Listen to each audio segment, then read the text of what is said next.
밑빠진 독에 물 붓기라는 말이 있죠. 밑빠진 독에 물 붓기. 아무리 애를 써봐도 만족함, 보람이 없어서 이 헛심만 쓰는 어리석음을 말합니다. 신앙생활을 하는 사람들 중에도 이렇게 밑빠진 독에 물 붓기를 하는 신앙생활을 하는 사람들이 있어요. 신앙생활을 해도 영혼에 만족함이 없고 삶이 메마르고 그 마음이 강팍한 사람들은 여러분 밑빠진 독에 물 붓는 신앙을 하고 있는 것입니다. 사랑하는 우리 대화교회 교회 여러분, 여러분들의 신앙이 날로 채워지고 넘쳐나는 은혜의 신앙이 되기를 주의 이름으로 간절히 축원합니다. 그렇다면 여러분, 이 밑빠진 독에 물 붓는 신앙생활을 하는 사람들의 문제는 무엇일까요? 왜 그런 걸까요? 성자 프란치스코라고도 하는 프란체스카는 아주 유명한 말을 합니다. 인간을 무너뜨리는 가장 큰 무기는 죄가 아니라 그 죄를 불러들이는 허무이다. 인간을 무너뜨리는 가장 큰 무기는 죄가 아니라 그 죄를 불러들이는 허무이다. 허무. 인간을 상대로 한 실험 결과에서도 여러분 이와 같은 내용은요 고스란히 증명이 됩니다.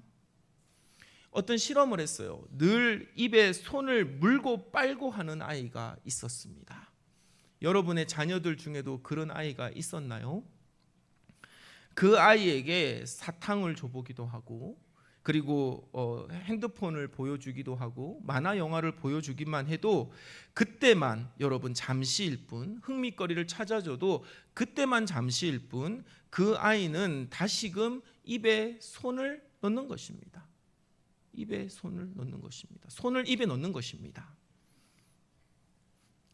그런데 그 오은영 박사 같은 이 아동 심리 전문가가 아이에게 이렇게 말을 하죠. 오늘부터 매일 6번 아이를 안아주세요. 아무런 말도 하지 마시고 그저 안아주세요. 그저 당신의 심장 소리를 들려주세요. 여러분 이 실험 이제 관찰을 했는데 놀랍게도 한 달이 지났을 때 그 아이는 더 이상 입에 손을 넣지 않았습니다. 그 전문가가 마지막에 이렇게 말합니다. 아이에게 가장 필요한 것은 사탕도 아니고 만화 영화도 아니고 핸드폰도 아니고 아이에게 가장 필요한 것은 엄마의 정과 사랑이었습니다. 인간은 늘 입에 손을 넣는 아이처럼 죄를 짓습니다. 원인이 무엇일까요? 무엇이 문제일까요? 허무하기 때문에 그렇습니다. 삶에 만족이 없기 때문에 그렇습니다. 그래서 밑빠진 독에 물 붓듯이 자신의 허무함을 채워줄 무엇인가를 집어넣습니다. 핸드폰을 중독입니다. 인스타에 중독입니다. 페이스북에 중독입니다.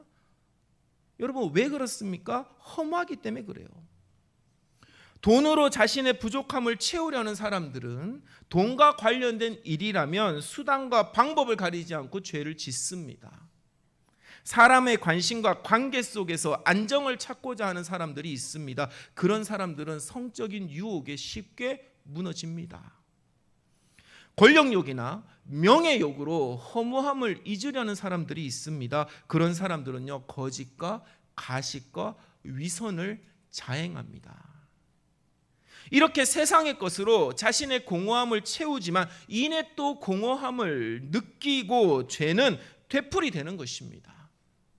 죄의 반복은 어떻습니까? 죄를 반복하게 되면 우리의 내면을 파괴하고 인간 전체의 삶을요 차례차례 무너뜨립니다. 사랑하는 성도 여러분, 우리의 육신의 어떤 외적인 요소로 인해서 우리의 삶이 무너진다고 생각하시죠? 아닙니다. 사실은 더 근본적인 건 무엇입니까?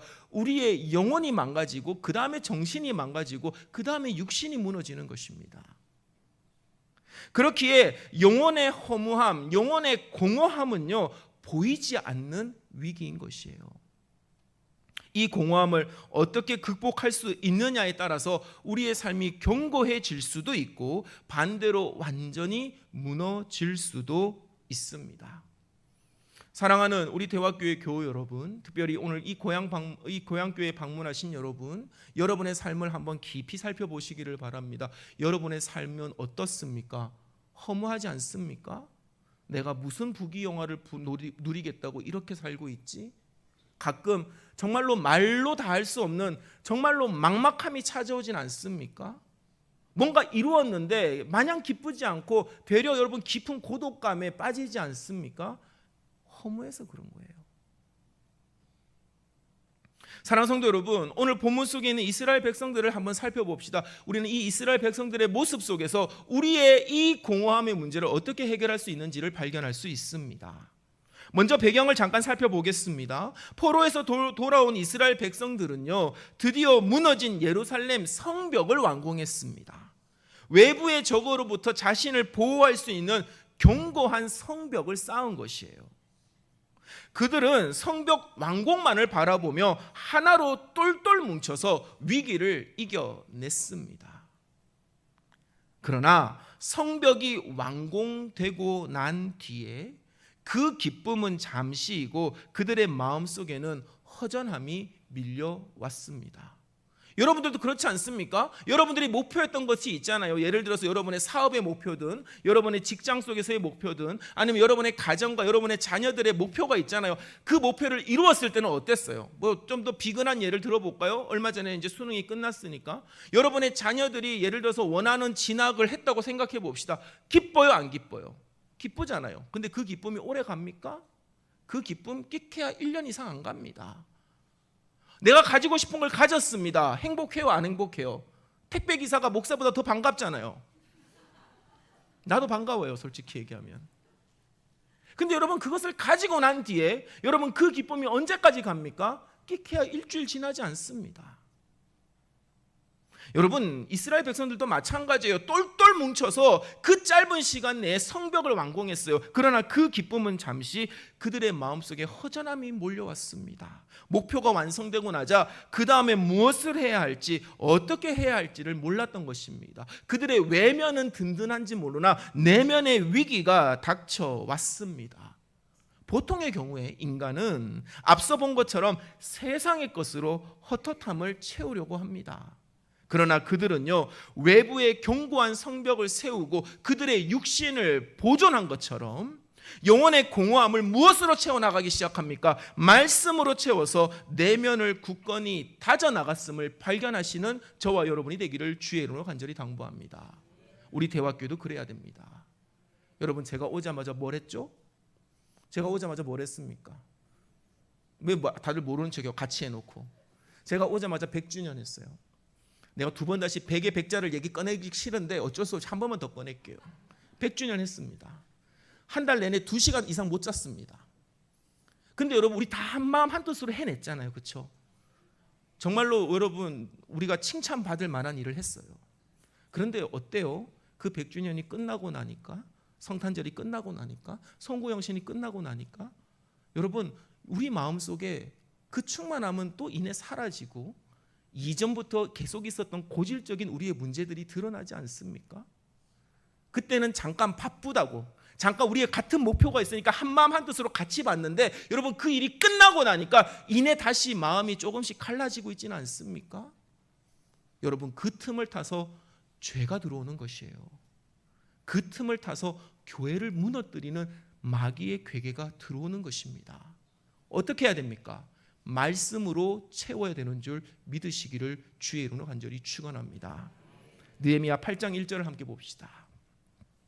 느헤미야 8장 1절 우리 함께 읽겠습니다. 시작. 이스라엘 자손이 자기들의 성읍에 거주하였더니 일곱째 달에 이르러 모든 백성이 일제히 수문 앞 광장에 모여 학사 에스라에게 여호와께서 이스라엘에게 명령하신 모세의 율법책을 가져오기를 청하매. 아멘. 사랑하는 성도 여러분, 우리 사랑하는 대화교회 교회 여러분, 우리 삶의 허무함이 찾아올 때 세상의 그 어떤 것으로도 그것을 채울 수 없습니다. 여러분, 그 채우려는 욕심을 버리십시오. 채워지지 않습니다. 오직 주의 말씀만이 우리의 구멍난 영혼을 메울 수 있습니다. 공허함이 죄로 이어지기 전에 말씀으로 임재하시는 주님의 은혜와 능력으로 죄의 유혹을 이겨내는 우리 대화교회가 되기를 우리 주 예수 그리스도의 이름으로 간절히 당부합니다. 이스라엘 백성들이 학사 에스라에게 청하여 들은 하나님의 말씀이 무엇이었을까요? 그것은 모세의 율법책이었습니다. 학사 에스라가 성경을 읽고 레위 사람들이 그 말씀의 뜻을 풀어서 이스라엘 백성들에게 알아듣기 쉽게 들려줄 때 여러분, 이스라엘 백성들의 반응을 주목합시다. 여러분, 9절은 우리에게 이렇게 증언합니다. 우리 9절 말씀 한번 같이 읽어볼까요? 8장 9절 말씀 함께 읽습니다. 시작. 하나님 백성이 율법의 말씀을 듣고 다 우는지라. 여기까지만 읽겠습니다. 여러분, 백성이 율법의 말씀을 듣고 다 울었다. 여러분, 왜 울었을까요? 왜 울었을까요? 모세오경, 즉 창세기, 출애굽기, 레위기, 민수기, 신명기의 5권의 책 속에는요, 일관되게 반복되는 구조가 있습니다. 우리 교회도 이제 어성경 많이 읽으시니까 이거는 어느 정도 이해하실 거라고 생각합니다. 여러분, 그 구조가 무엇입니까? 그것은 하나님의 선한 이끄심이 있습니다. 그런데 백성들이 그것을 불순종합니다. 그래서 하나님이 심판하시고 백성들은 그 심판에 못 견뎌하며 하나님께 살려달라고 외칩니다. 그리고 하나님은 그 외침을 들으시고 구원하십니다. 구원하시는 하나님의 손길. 이것이 여러분, 이 모세오경에서 계속해서 반복되는 구조, 패턴입니다. 그들은요, 이 모세오경의 말씀을 들으면서 이 반복되는 구조를 발견했던 것입니다. 그리고 그 말씀 가운데서 자신들의 부끄러운 모습을 발견하였습니다. 모세오경 속 가나안을 향해 달려가는 이스라엘 백성들처럼 현재 성벽 완공을 위해 달려가는 자신들의 모습 속에서 하나님의 은혜를 깨닫지 못하고 말씀 앞에 저항하고 말씀 앞에 대들고 말씀 앞에 불순종했던 자신들의 부끄러운 모습을 발견했던 것입니다. 그래서 여러분, 그들이 할 수 있는 것이 무엇이에요? 울 수밖에 없는 것이에요. 사랑하는 우리 대화교회 교회 여러분, 주의 성전에 와서 우는 것을 부끄러워하지 마십시오. 여러분이 울 수 있는 것은 여러분이 살아있다는 증거입니다. 아멘이 적을 줄 알았어요. 우는 사람이 적거든요. 여러분, 왜 이스라엘 백성들은 그 발견된 모세오경을 읽으면서 울었습니까? 하나님의 심판, 이 패턴대로라면 하나님의 심판이 자신들에게 임할 것이 두려웠기 때문에 그렇습니다. 자신들의 죄악 앞에서 그들은 후회하며 회개하며 눈물을 흘릴 수밖에 없었던 것이에요. 사랑하는 대화교회 교회 여러분, 주의 말씀이 여러분 가운데 임할 때에 그 말씀이 여러분의 죄악을 밝히 드러내는 것이다. 그 말씀이 여러분에게 회개를 촉구하는 것이다. 사랑하는 성도 여러분, 그때가 기회입니다. 울며 주님의 옷자락 부여잡는 자가 살게 되는 줄 믿으시기를 주의 이름으로 간절히 축원합니다. 사랑하는 성도 여러분, 말씀을 과거의 사건으로 두지 않고 현재 임하시는 주님의 음성으로 듣는 자만이 울음으로 그 말씀에 반응할 수 있는 것이에요. 말씀 앞에 자신의 모습을 발견하는 사람은요, 결코 교만할 수 없습니다. 말씀 앞에서 회개가 일어나기 때문에 그렇습니다. 우리는 말씀 앞에 지난 죄악을 발견해야 되고 회개해야만 합니다.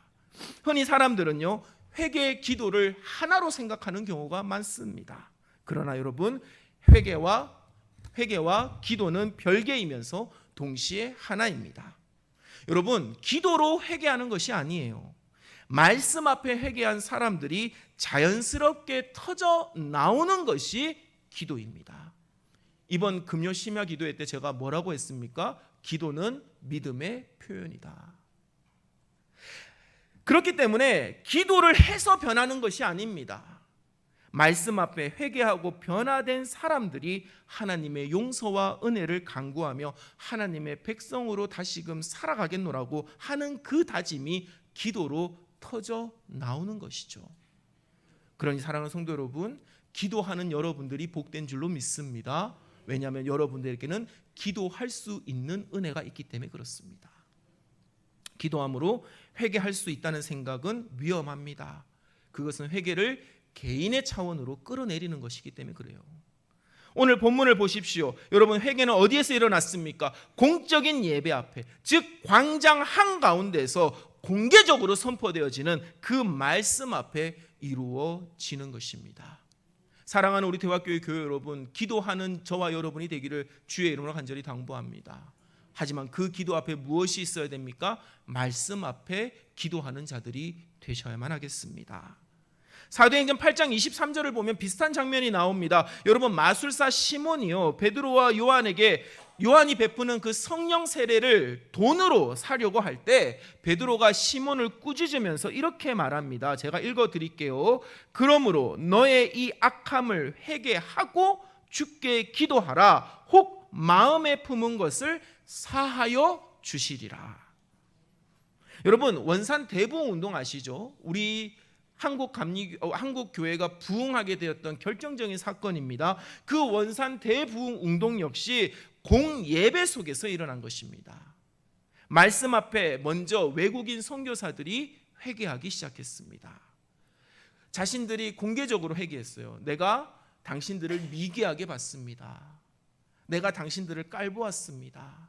내가 당신들은 참 답이 없는 사람들이라고 생각했습니다. 그러면서도 저는 여러분들을 사랑한다고 말했고, 저는 여러분들을 위하는 척했습니다. 제 위선과 가식을 회개합니다 라고 했을 때, 여러분, 그 얘기를 들었을 때 한국인 목회자들이 회개하기 시작했습니다.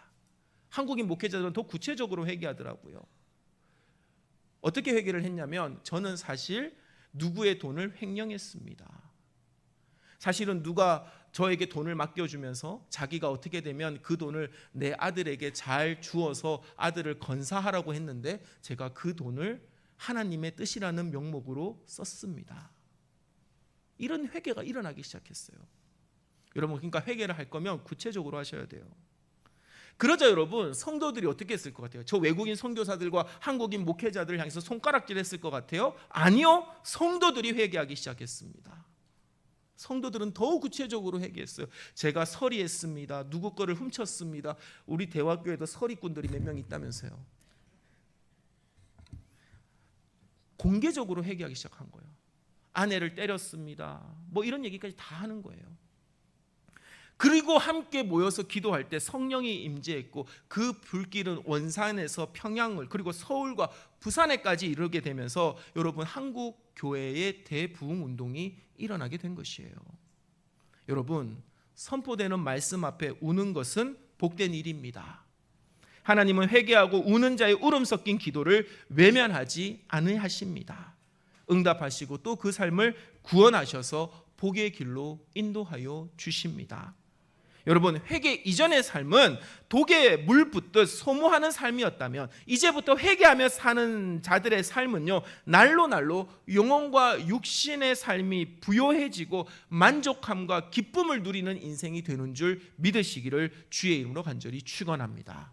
여러분, 이것은 제가 하는 말이 아닙니다. 오늘 우리는 이 사실을 본문 속에서 발견할 수 있습니다. 오늘 본문 9절과 10절의 말씀 한번 같이 읽어보겠습니다. 시작. 백성이 율법의 말씀을 듣고 다 우는지라. 느헤미야와 제사장 겸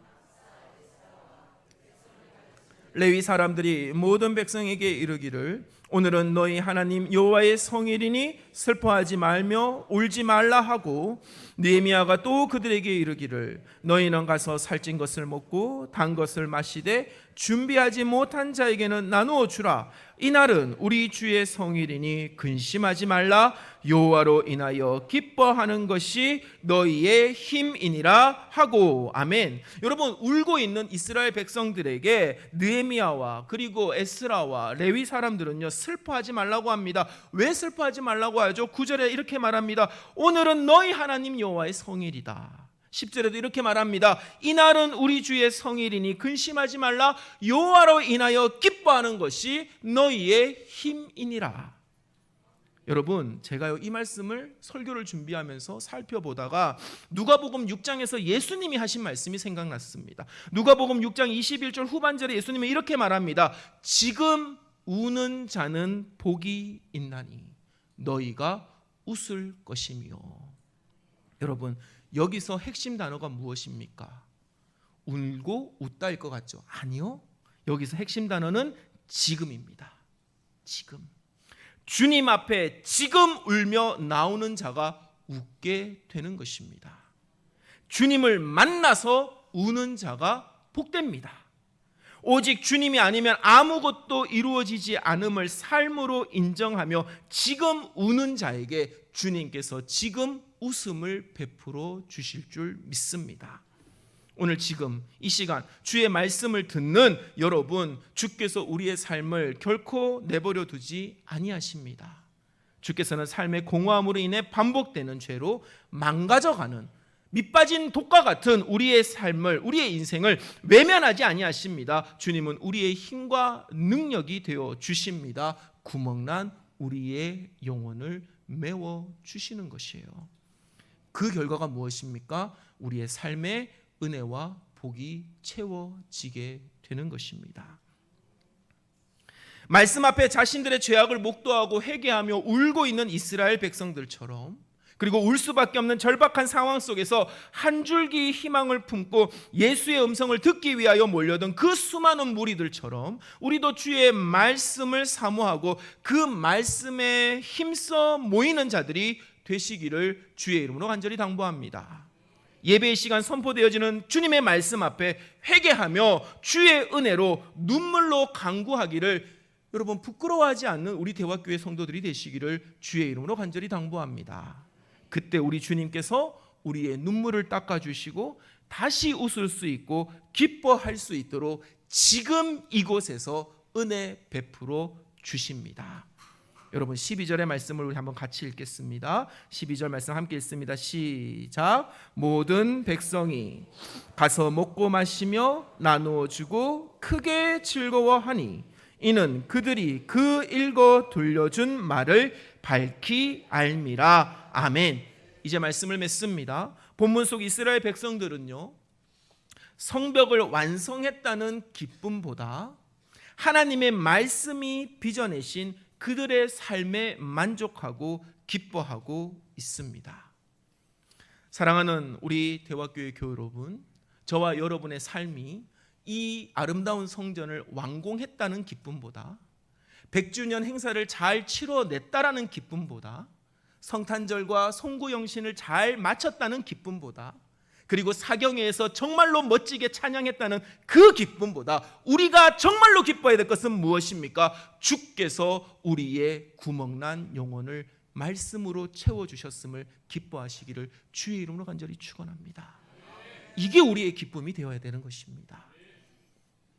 오늘 이 기쁨이 우리 모두에게 임하기를 주의 이름으로 간절히 당부합니다.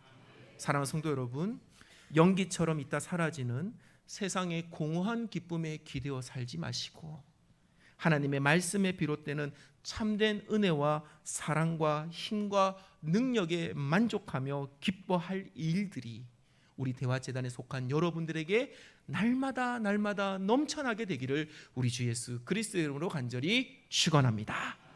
우리